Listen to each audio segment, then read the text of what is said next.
Hi, my name's Anna and I blog at Insulin Independent, and I wanted to talk to you today about a term that I saw being used on Twitter around a week ago, and that term was diabesity.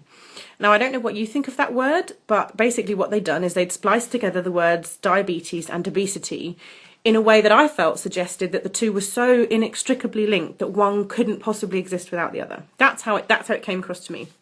Now, I don't know what you think, but 100 years ago, the word diabetes referred to a medical condition.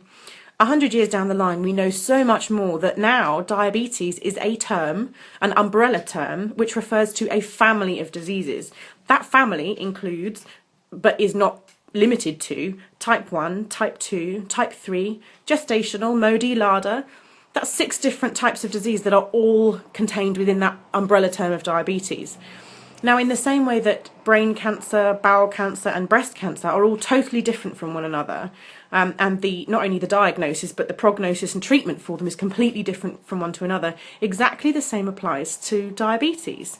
And using a term like diabesity, to me, feels like we've taken a huge step backwards in terms of education. One of the reasons that I've never fully backed a rename type 1 diabetes campaign isn't that I don't believe in it. In actual fact, I think that renaming would be a really key part of improving the education that's out there. However, I think it has to be backed up with information and education.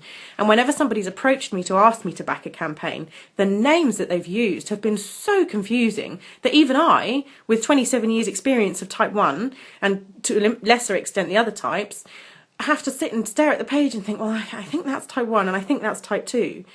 For the first time in 27 years, when I say to somebody I have diabetes, their response is usually, oh, which type? Now, 10 or 15 years ago, if I said I had diabetes, they would say, what's that? Or, is that the thing where you can't eat sugar? And so we are, to an extent, making great strides in going forward and educating people. And to an extent, very simple names like type 1, type 2 and type 3 are working. They're not great, but it is starting to work. So using a word like diabesity in your tweets, which basically when you tweet you are acting as a journalist, using the word diabesity just feels like it's taking a 10-year step back in time, and it's so wholly inaccurate and inappropriate. I don't know. I mean, tell me what you think. Is it okay to use this term? Are you happy to see that used in the public arena? Do you think that gives off the right kind of impression? Am I kind of just being a little bit off the hook?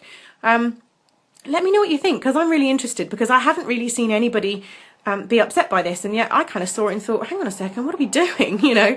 And I don't know who it came from, and I haven't been able to find the tweet since, so if you saw it and were also bothered, or you saw it and thought, that's cool, it's an easy way to describe our condition, yeah, let me know, tell me what you think.